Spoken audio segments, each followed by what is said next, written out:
આપણી ભારતીય પરંપરાઓ પ્રમાણે આપણે આવેલા મહેમાનને નાનકડી મોમેન્ટ આપીશું. તો હું આપણા એસોસિએશનના પ્રમુખ શ્રી ડૉક્ટર શ્યામચંદ્ર શર્મા સાહેબને વિનંતી કરીશ કે તેઓ આવશે અને અલ્પેશ જાની સાહેબને મોમેન્ટ આપશે, તથા આપણા એસોસિએશનના કારોબારીના તમામ મિત્રોને વિનંતી કરીશ કે તેઓ બી આગળ આવી જશે. કારોબારીના તમામ મિત્રો.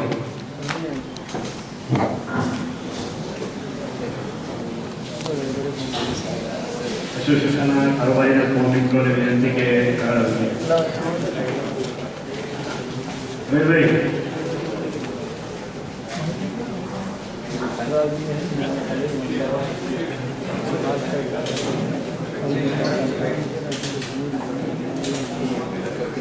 This is designed by Dr. Kevin.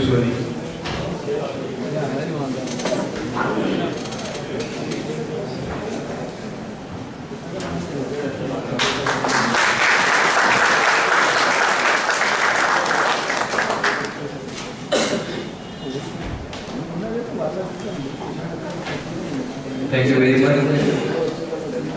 હવે હું ડૉક્ટર શ્યામચંદ્ર શર્મા સાહેબને વિનંતી કરીશ કે તેઓ સફાઈ કરશે.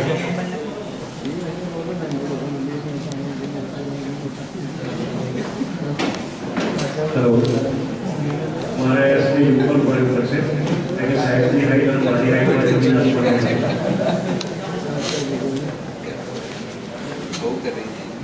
બરોડાથી સ્પેશિયલ આપવા માટે જ ગોધરા આવેલા સુપર કન્સલ્ટન્ટ ડૉક્ટર જાની સાહેબ આપણને ખૂબ સુંદર રીતે સમજાવ્યું કે ઓપન સર્જરી અને લેપ્રોસ્કોપિક સર્જરીમાં શું ફેર છે. લેપ્રોસ્કોપિક સર્જરી ક્યારે થાય, ક્યારે ના કરી શકાય, એના શું ડ્રોબેક છે, શું ફાયદા છે, આપણને ખૂબ સુંદર સમજાવ્યું. બીજો મિત્રો એમને આપણને સુંદર નોલેજ એ પણ આપ્યું છે કે કેન્સરના જે પેશન્ટ હોય છે તો જનરલી આપણી માનસિકતા એવી હોય છે કે કેન્સર થયું છે એટલે કેન્સર સર્જન ઓપો સર્જન પાસે મોકલીએ. તો મિત્રો આજે આપણે જાણવા પણ મળ્યું કે કેન્સર સર્જન એ ઓપન સર્જરી કરતા હોય. તો હવે આપણે પણ વિચારતા થઈશું કે કેન્સર જે પેશન્ટને આપણે ગેસ્ટ્રો સર્જન પાસે પણ આપણે મોકલી શકીએ કે એને સાચી સલાહ પણ મળે અને એને તકલીફ પણ ઓછી પડે, પાછળના જે પ્રોબ્લેમ્સ ક્રિએટ થતા હોય છે, પોસ્ટ ઓપરેટિવ પ્રોબ્લેમ થતા હોય છે એ પણ ઓછા થાય. એટલે ખરેખર તો આટલી સુંદર અને સાચી સમજણ સાહેબ આપણને આપી એ બદલ એસોસિએશન વતી પણ સાહેબનો ખૂબ ખૂબ આભાર કરું. બીજું સાહેબ આપણને ઓબેસિટી માટે કહ્યું છે. ઓબેસિટી માટે હું એટલું જ કહીશ કે અત્યારે અહીંયાથી ડૉક્ટર મિત્રો બેઠા છે અને 40 ઉપર જેમની એજ છે. સાહેબે વારંવાર જમવા માટે પણ જે કહ્યું છે કે ફ્રીક્વન્ટલી હોટલમાં જવું પડે છે, પાર્ટીમાં જવું પડે છે.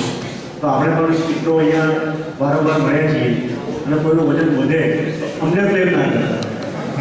સાહેબનું એડ્રેસ લઈ લેજો, સાહેબ પાસે જશે. બીજું મિત્રો સાહેબે આપણને જે કહ્યું કે ઘણા બધા મોટા મોટા સેન્ટરની અંદર ઓબેસિટી માટે, લેપ્રોસ્કોપિક સર્જરી માટે ઓબેસિટી હોતી નથી. પણ વી આર લકી કે બરોડાની અંદર સાહેબ જેવા સક્ષમ સર્જન આપણી વચ્ચે છે.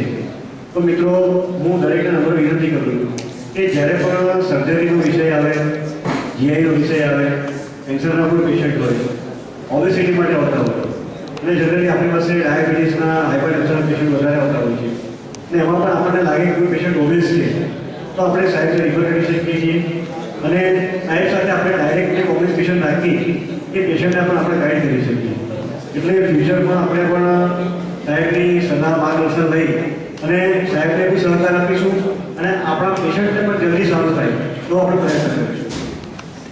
બીજું મિત્રો આટલી મોટી સંખ્યામાં પરિવાર આપણે મળ્યા છીએ, બધા જ આજે સમયસર આવ્યા છે અને આપણે સમયસર સીએમઈ શરૂ કરી શક્યા છીએ એ બદલ આવેલા તમામ ડૉક્ટર મિત્રોનો ખૂબ ખૂબ આભાર માનું છું. બીજું મિત્રો આપણે ગયા સાથે વાત થઈ હતી કે આપણે પ્રોગ્રામ કરવાનો છે નવેમ્બરમાં. એના માટે અત્યારે ડૉક્ટર હાર્દિકભાઈ સોની અને ડૉક્ટર પીએસ નાગરિકા પાછળ બેઠા છે. એમને તમે તમારું કોન્ટ્રીબ્યુશન જમા કરાવી દઈશું. સોવિનિયર માટે આપણે લાસ્ટ શ્રેણીમાં વાત થઈ હતી કે આપણે સોવિનિયર જે બહાર પાડવાનું છે એ સોવિનિયર માટે પણ જે તમારા સૂચનો હોય એ કાગળ પર લખી અને તમે આપતા રહેજો. તો આપણે એનો પણ ધીરે ધીરે આપણે શરૂ કરીશું. એટલે મિત્રો અત્યારે આપણે બધા વધાર્યા, ખૂબ સમય આપ્યો અને સ્પેશિયલી સાહેબ અહીંયા વધાર્યા એ બધા સાહેબનો ખૂબ ખૂબ આભાર. આની વચ્ચે આ સીએમઈ એરેન્જ કરવામાં આપણા એસોસિએશનના સેક્રેટરી ડૉક્ટર દિલીપ દર્શન